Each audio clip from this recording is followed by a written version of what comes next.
Hi Scorpio. Fourth house. Your home and the roots of your being has to do with where do you feel home? Where do you feel safe? Cancer energy.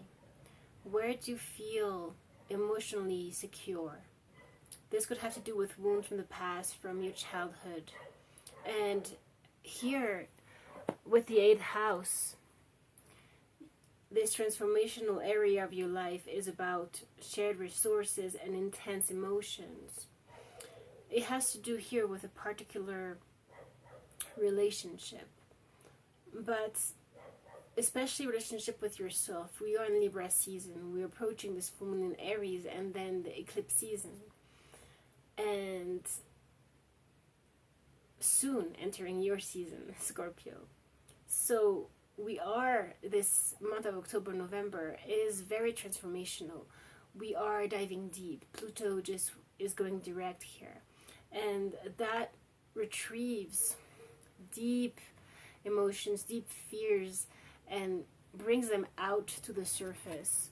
You have the 5th house, has to do with where you have fun, romance, create things you're proud of, creativity, relationships in general. And so definitely what we're seeing is that perhaps truth is occurring or will be occurring.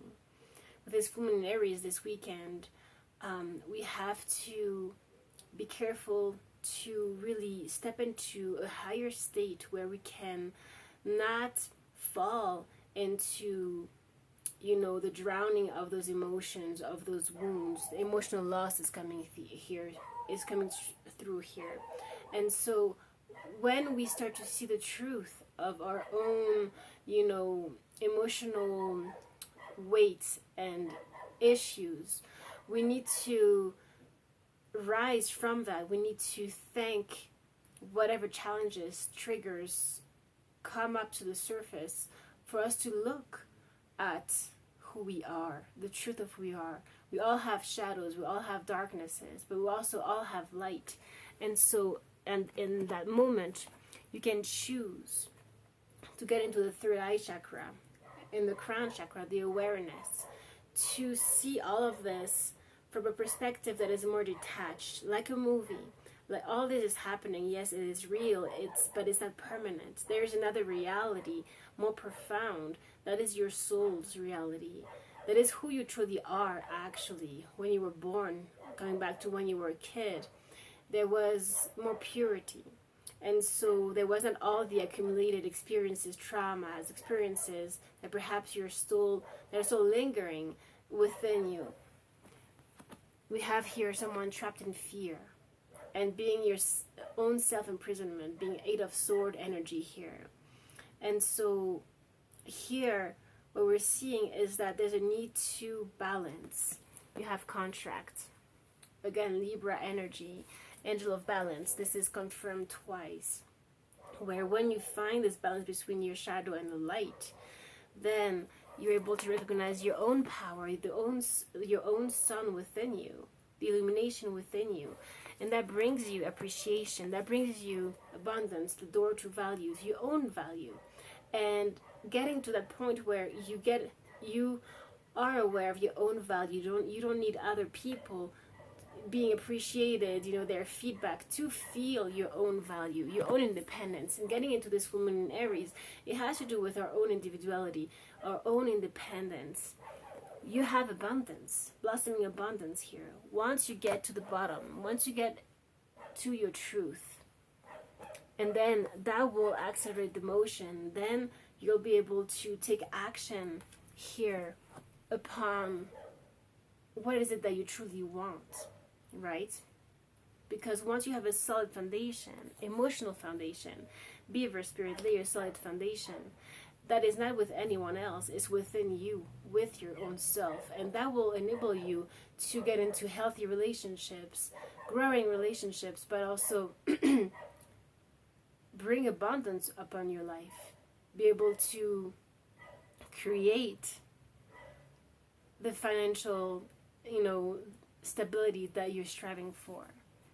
You have to take that leap of faith, like Aries again. This Aries energy is, you know, the fool is getting out there, jumping out to the unknown. And act as if, Cameron spirit.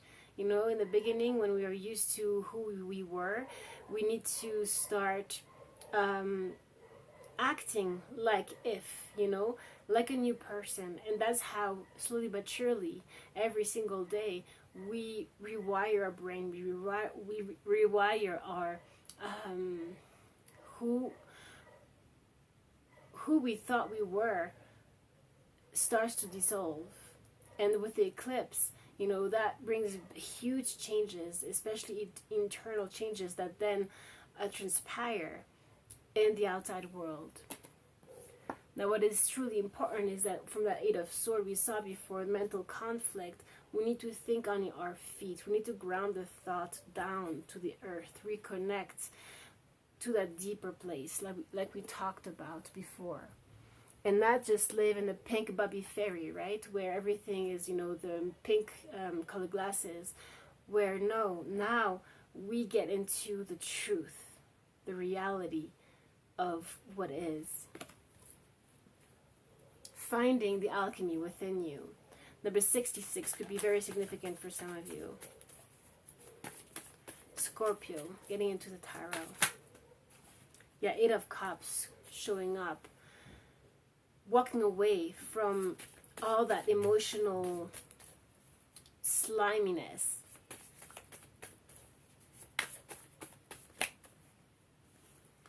Going towards calmer water, Six of Swords. Yeah, you have the Magician. You can manifest anything you'd like here, Scorpio. As you ground, Queen of Pentacles. She's abundant. She's connected to nature. She's down to earth. Money here. Infinity. You can create once you connect with divine, with higher than yourself. Then you start co-creating with spirit. You believe.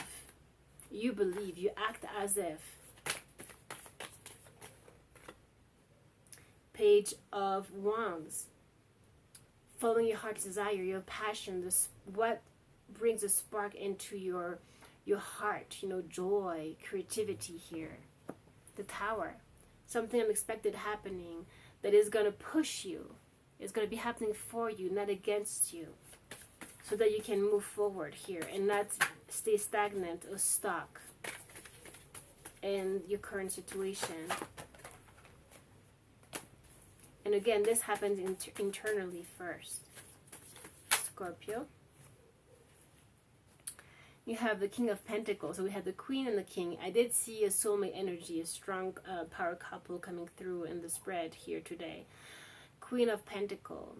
This is being abundant, is being self-sufficient. It's knowing how to bring abundance upon your life.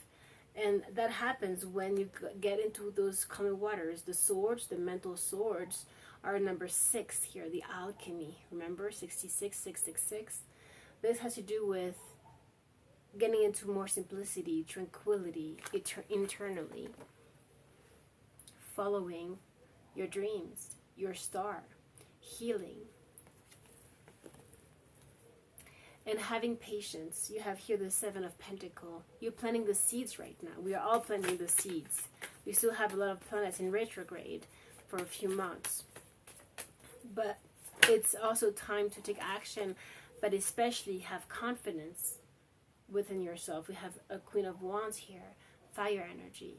You know, she's the magnetic queen. She's the one who has complete confidence, complete passion, and she follows only that. Two of Wands. Yeah, you're being in the crossroad here. But just know that the answer will not come with the mind here. It will come higher and from the heart. So connect the third eye with your heart and ground at your feet. Scorpio. Seven of Pentacles again. Be patient. It's really all about that. Slowing down here. And it's slowing down, getting back to earth, grounding. And it's also connecting higher. It's the two at the same time. High Priestess. This is the intuitive queen. It's the psychic queen. She has a secret world. She's very internal. Meditation, contemplation. From that place, Scorpio, you can manifest it all. Alright? So I hope this was helpful. I love you. I will see you next week. Take good care.